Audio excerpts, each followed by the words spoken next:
Buenas noches, ¿cómo están? Bien, es un placer estar en este lugar. Para los que no me conocen, mi nombre es Álvaro Ortiz, soy pastor en una congregación en La Paz, la congregación Casa de Unidad, así que es un honor estar acá. Gracias a los pastores José Alfredo, Laila. Un saludo a nuestra apóstol María del Carmen Chávez, una persona que amamos con todo el corazón, que nos ha abrazado siempre como hijos también. Nos ha recibido en esta casa desde el primer día con tanto amor. Le mandamos un fuerte abrazo y a toda la casa que nos recibe como anfitriona. Y también un saludo a los pastores de la ciudad, el pastor Juan Carlos, el pastor Javier, que creo que todavía no está por acá, a todos los pastores y personas que están en este lugar. Un saludo muy grande, un honor. Un saludo a nuestro pastor Daniel, a nuestro apóstol Gustavo, que enseguida está viniendo. Y así que se viene harto alimento. Mi participación va a ser corta. El apóstol me pidió que comparta algo pequeño, así que quiero esta noche quiero hablar de un tema que se ha estado tocando especialmente en los talleres y que creo que es bueno que podamos tocar algo más referido a los padres espirituales, porque hablamos de la casa paterna, hablamos de padres apostólicos. Nuestro pastor Juan Pablo acaba de decir nuestro padre espiritual Gustavo. Y cuando hablamos de padre espiritual, ¿cuál es el primer versículo que se nos viene a la cabeza? No sé si a alguien le pasa, pero no es como que no llaméis a nadie padre. ¿Se acuerdan de ese versículo? ¿Está o no está en la Biblia? ¿Cierto?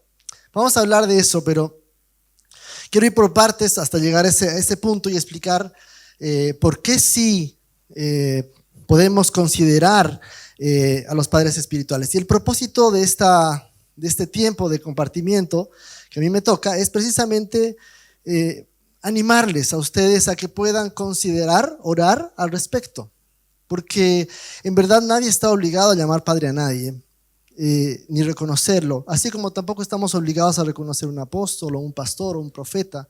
Creo que eso es algo que el Espíritu da testimonio en nuestro corazón y pues es algo que vamos avanzando en ello. Pero yo quiero confesarles que para mí no fue muy fácil entender esto por mucho tiempo. Yo conocí al apóstol Gustavo el año 2013 en Miami, en un congreso de Toma tu Lugar.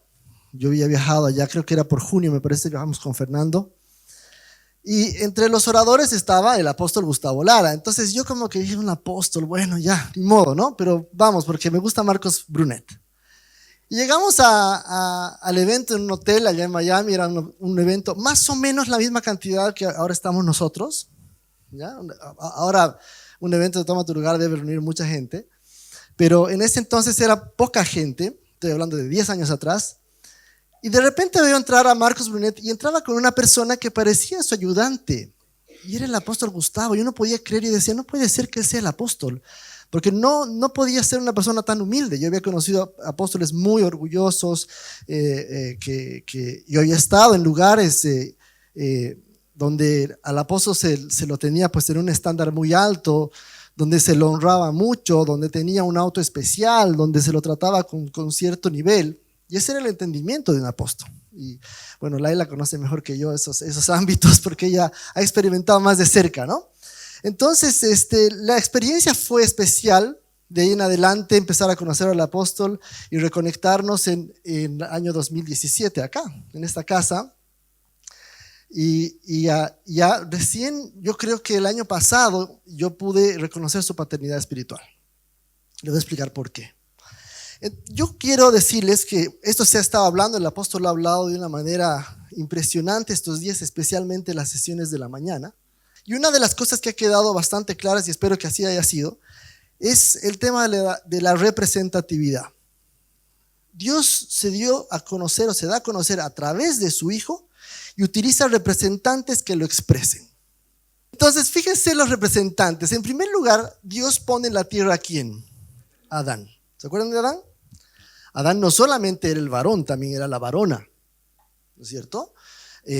Como bien nos dijo el apóstol, ustedes leen Génesis capítulo 5 y es el mismo varón, Adán, quien le pone nombre Eva a su mujer después de la caída.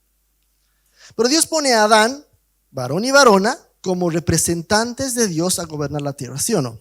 Los hace a su imagen y los pone en una condición de administradores. Esa era la condición de Adán. Después tenemos a Abraham. ¿Se acuerdan de Abraham? ¿Qué dice la palabra de Abraham? ¿Qué es qué? Padre. Eso no es padre. Dice que nosotros somos hijos de Abraham, dice que él es padre de la fe. Pero él también viene en carácter de representatividad. Los judíos entendían bien esto. Y de hecho había una pugna inclusive entre judíos y samaritanos de quién era padre Abraham. ¿No es cierto? Y en un momento Jesús les dice, los gentiles buscan ciertas cosas, comida y vestido, porque no tienen padre. Hemos entendido estos días que el padre es aquel que provee en la casa. Los judíos se sabían hijos de Abraham y se sabían provistos, pero los gentiles, que no eran judíos, que no conocían su genética, no tenían esta seguridad de que había una provisión de parte del Padre Celestial, porque ellos entendían que Abraham también era una representación del Padre. Israel como representante de la iglesia. Es interesante. La ley como representante de la voz de Dios. Jesús mismo como representante del Padre y como representante de los hombres. El Hijo se hace carne y viene también a representar al Padre y también representa a los hombres delante del Padre. Entonces hay un tema de representatividad muy hermosa. Cuando oramos, ¿a quién nos dirigimos normalmente? Al Padre. ¿No es cierto? ¿Cómo enseñó Jesús a orar? Padre nuestro. Y generalmente cuando oramos decimos papá, padre, papito. ¿No es cierto? Eso es muy natural porque está inserto en la naturaleza. Entonces invocamos a un Padre. Y cuando oramos, el Señor nos enseñó a orar en su nombre.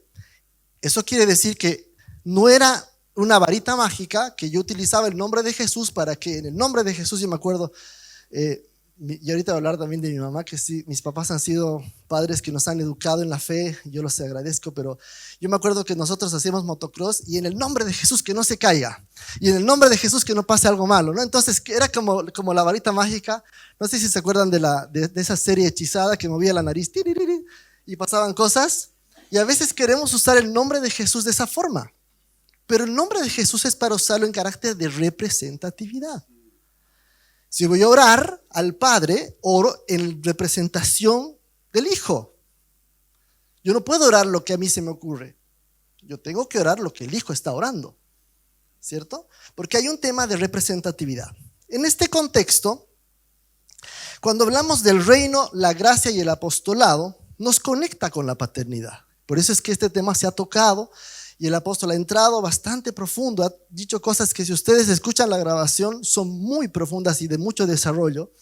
Hay un libro que está allá afuera que se lo recomiendo, Disfrutando el amor del Padre, que este libro que escribió el apóstol nace precisamente en tiempos de pandemia, cuando se decía que Dios estaba juzgando la tierra con la enfermedad. Para mostrarnos por la palabra que el Padre no estaba juzgando la tierra, que es un Padre de amor y de consolación. Y esta consolación tiene que ver con el recupero de la vida de Cristo en la tierra, porque se perdió. ¿Cuándo se perdió la vida de Dios en la tierra? ¿Cuándo el hombre perdió la vida de Dios? En la caída. ¿No es cierto? Y ahí viene el Hijo, y Él es el primer consolador, y vean este reino que se esperaba.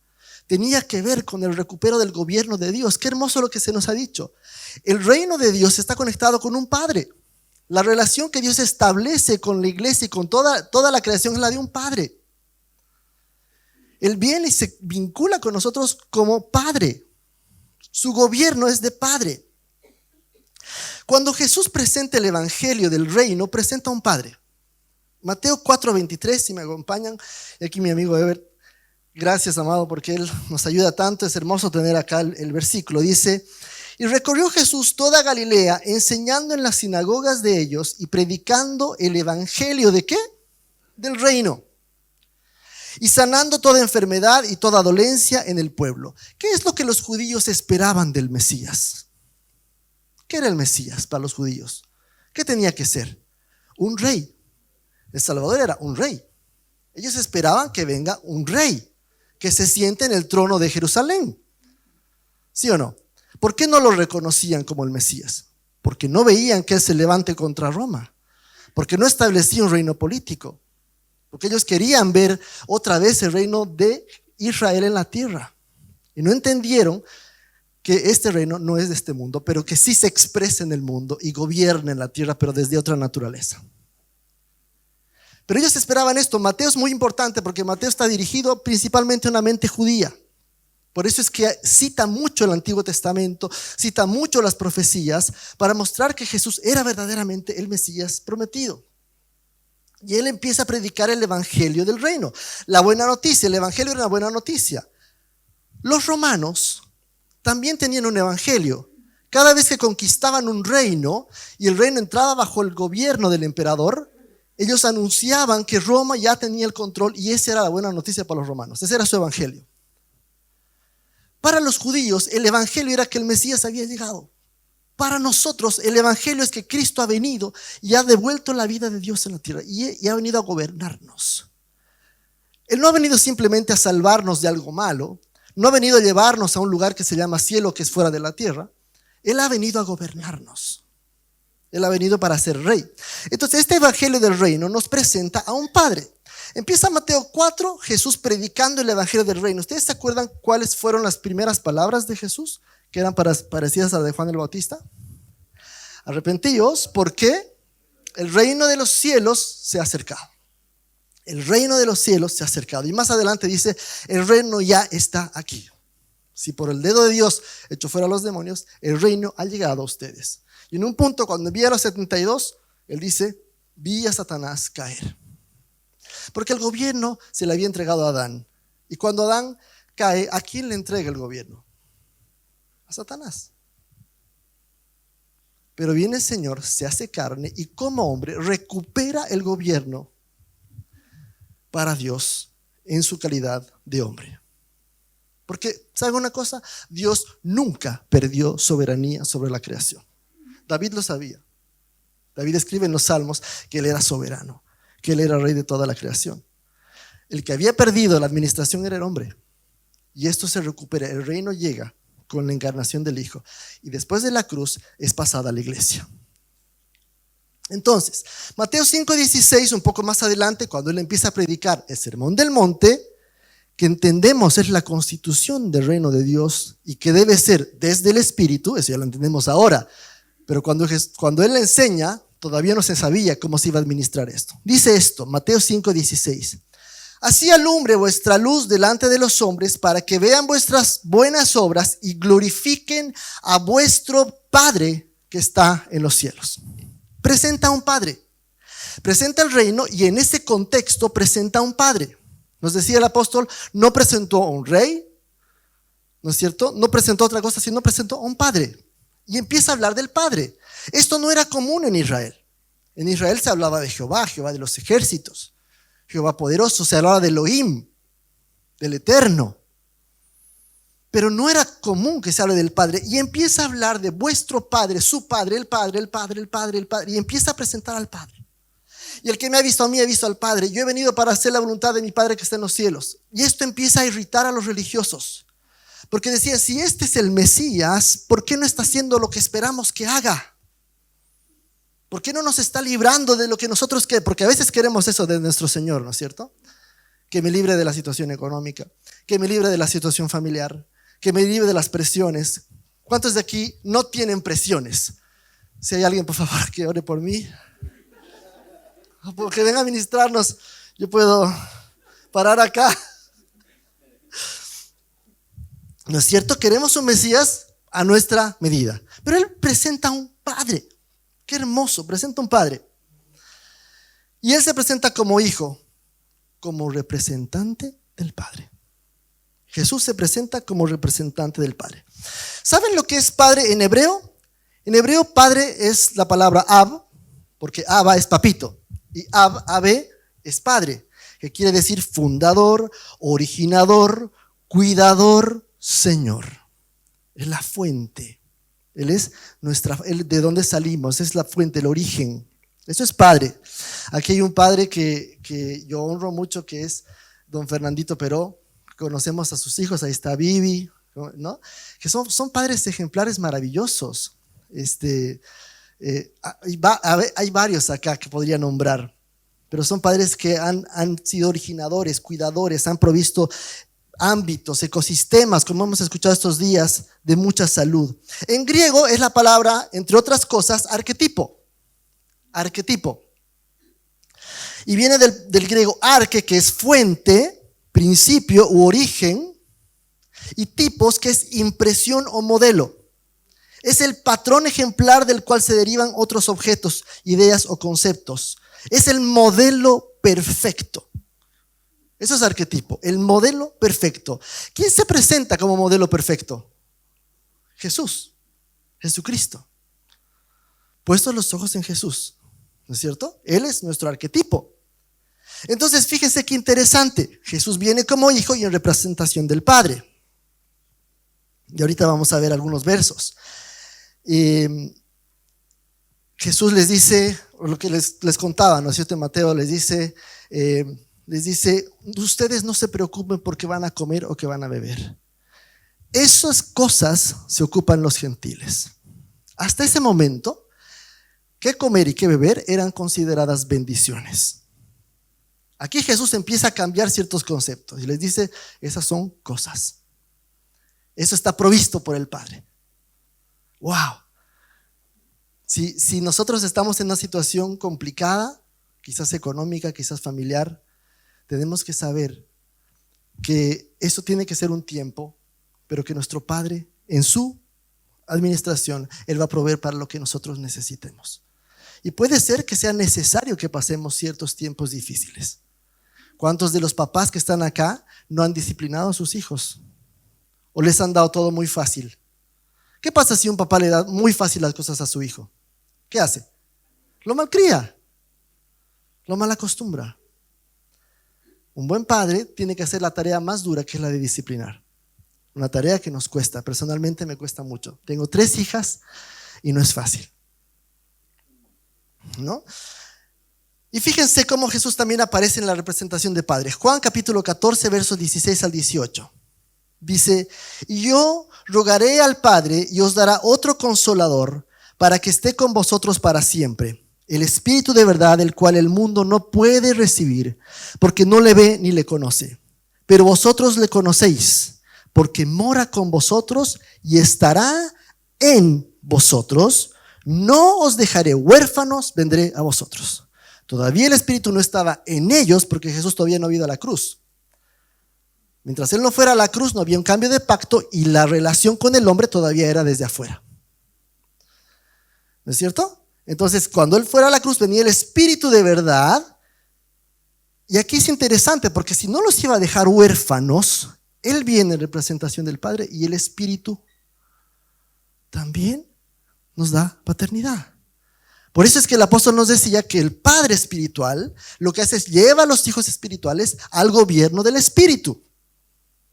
Porque eso nos conecta con la paternidad del Padre celestial. ¿Sí o no? Eso hace un Padre espiritual. Yo quiero decirles en este punto algo. Yo creo, y aquí que me corrige el apóstol, yo creo que todos los santos estamos llamados en un punto a llegar a ser padres. Todos nacemos hijos de Dios, pero Dios quiere que nos convirtamos en padres. ¿Por qué? Porque estamos llamados a predicar el evangelio. Y si yo predico la semilla y la semilla es implantada, si el semen fecunda el óvulo, se produce un hijo. Conversábamos hoy día con nuestros hermanos de La Paz que muchas veces hay jovencitos que tienen hijos muy pequeños y que son educados por los abuelos, porque todavía no tienen la capacidad y la madurez de educar niños y bebés. Entonces, realmente puede haber engendrado un hijo, pero el padre está siendo el abuelo o la abuela, hasta que este padre madura lo suficiente y puede hacerse cargo de sus hijos. ¿Es así o no es así? ¿No es cierto? Entonces pasa lo mismo en lo espiritual. En lo espiritual estamos llamados a ser padres en un punto. Nos convertimos en padres donde ya podemos discipular. ¿Cuántos entienden que nuestros hijos son nuestros primeros discípulos? ¿O nuestros hijos no aprenden del ejemplo? ¿Por qué nuestros hijos se mandan cada macana y uno dice, pucha, es que se parece tanto a mí? ¿Nadie ha dicho eso? Yo sufro a veces con mis hijas. Un abrazo, si mis hijas me están viendo, un beso a ellas. Pero a veces yo veo ciertos errores míos en ellas. Digo, ¿dónde lo aprendió? ¿Dónde lo va a aprender? Lo aprendió en casa. Pero también las cosas lindas y buenas, ¿no es cierto? Yo tengo una madre que yo me acuerdo desde que tengo memoria, mientras yo estaba despertando, ella estaba orando con nosotros. Estaba orando por nosotros, estaba orando con nosotros, nos estaba llevando a la palabra. ¿No es cierto? Entonces fíjense, Isaías 9:6 dice, porque un niño nos es nacido, hijo nos es dado, y el principado sobre su hombro, y se llamará su nombre admirable, consejero, Dios fuerte, Padre eterno. ¿De quién está hablando? De Jesús. ¿O no? Un hijo nos es nacido, y el principado sobre su hombro, aquí nos está hablando de reinado, estamos hablando de reino, gracia y apostolado. Y se llamará su nombre admirable, consejero, Dios fuerte, Padre eterno, príncipe de paz. Y después nos habla de su gobierno. ¿Por qué? Porque hemos entendido que Él viene en representación de nuestro Padre, ¿no es cierto? Y ahora Jesús mismo, cuando da la comisión a los apóstoles, ¿los deja o no los deja como padres? Claro, lo que nos contaba el apóstol hoy día, en el segundo siglo a los apóstoles se les llamaba padres de la iglesia. Bien, ok, entonces solamente quiero tocar el punto al que quería llegar, Mateo 23:9. Mateo 23 está en un contexto que hay que leer casi desde el capítulo 21 hasta el 25, porque está hablando de lo mismo. Han visitado la sinagoga, han visitado el templo de Herodes, y Herodes está tratando de reconstruir el templo de Salomón y devolverle la gloria que tenía, que nunca se logró, nunca llegó a tal. Y Jesús les está diciendo que este templo iba a ser destruido, pero además empieza a hablarles a los fariseos. Y aparece este verso y dice, y no llaméis Padre vuestro a nadie en la tierra, porque uno es vuestro Padre, el que está en los cielos. Y de este verso nos hemos agarrado muchos cristianos para decir, no hay padres espirituales. ¿Sí o no? Amados, yo pensaba eso en un momento. Honestamente, yo creo que muchos acá también. Y por eso he tenido en el corazón poder compartirles esto. Les está hablando a los fariseos, quienes se enseñoreaban de la gente. Ellos no representaban al Padre Celestial. Ellos querían ser los padres, ellos querían ser los originadores. Además dice, no llaméis a nadie maestro, ¿no es cierto? ¿Por qué? Porque en este sentido, el padre, el maestro, era alguien que se enseñorea y no representa. Era alguien que tomaba posesión de la gente. Era alguien que no traía un ambiente saludable. Un poco yo experimenté también eso en algún momento. Encontrar personas que amábamos como padres, pero que no proveían un ambiente saludable, que no nos llevaban a la dependencia del Espíritu, sino que nos llevaban a la dependencia de ellos mismos. A quienes, amados, no juzgo, porque yo mismo muchas veces he hecho eso. ¿Y quién algún momento no cometió el error de mal representar al Padre Celestial? ¿Quién de los papás aquí lo ha hecho siempre bien? Que nos ministre, por favor, otra vez. Porque todos hemos cometido errores. La Iglesia Católica entendió bastante bien el concepto, pero la naturaleza cayó. El tema de un papa era un papá. Era la forma como se decía papá en latín. No había una mala intención, pero de repente se empieza a desvirtuar por causa de la naturaleza equivocada, que empieza a hacer abuso de su posición. Pero el concepto no era errado. Para los cristianos es casi una mala palabra, porque padrecito se le llama al sacerdote católico. ¿Sí o no? Pero es que tenemos que retomar la idea del Padre espiritual, porque la Biblia está llena de este concepto. Está llena. 1 Corintios 4:15 al 16, y con esto termino. Creo que me estoy pasando. Dice, porque aunque tengáis 10,000 años en Cristo, no tendréis muchos, ¿qué cosa? Padres, pues en Cristo Jesús yo os engendré por medio del Evangelio. Por tanto os ruego que me imitéis. ¿Se acuerdan lo que les decía, que los hijos imitan a los papás? Que los hijos son nuestros discípulos, nuestros primeros discípulos que aprenden de la vida. ¿Por qué Pablo les dice que me imitéis? Porque él se está presentando como un padre a los corintios. El apóstol nos enseñaba estos días que es necesaria esta figura de paternidad cuando hay todavía inmadurez, cuando todavía estamos niños, cuando somos hijos y nos estamos preparando para ser padres. ¿No es cierto? Entonces, fíjense, yo quiero simplemente que esta noche podamos orar al Señor al respecto. Porque yo sé que pueden quedar dudas. Pero entender que hay padres espirituales no es una mala palabra. Es algo muy saludable para la iglesia. Yo reconozco a la pastora Teresa, que es mi mamá en lo natural, como también mi madre espiritual. Reconozco a la apóstol María del Carmen como también una madre espiritual. Reconozco al apóstol Gustavo como mi padre espiritual. ¿No es cierto? Recién, saben, no sé si hay algunas cosas que yo no puedo contar, pero recién hace unos 7 meses, yo creo que es que yo le digo papá. ¿No? Yo le digo papá porque he entendido esta verdad escritural, que es totalmente bíblica. Totalmente bíblica. Y está en toda la escritura. En todita la escritura. ¿No es cierto? He visto el cuidado, he visto el ambiente seguro. Y bueno, o sea, eso es algo que a mí me impacta mucho porque muchos de nosotros experimentamos eso. Pero saben, amados, a veces no nos damos cuenta, pero los padres espirituales están más cerca de lo que nos imaginamos. Están más cerca de lo que nos imaginamos. Y yo entiendo, apóstol, no sé, usted corríjame, pero yo entiendo que no necesariamente un apóstol tiene que ser padre, porque yo conozco al pastor Hernán y a la profeta Cecilia que también son padres y que tienen una casa paterna. ¿No es cierto? Porque están cuidando de muchas otras congregaciones. Entonces, amados, yo les animo a que oremos al respecto. Amén. Podemos dar gracias al Señor porque Él como Padre nos ha provisto padres. Así es como Él trabaja, delegando la autoridad en personas que son falibles, que tienen errores, pero está el Señor como Padre. Amén.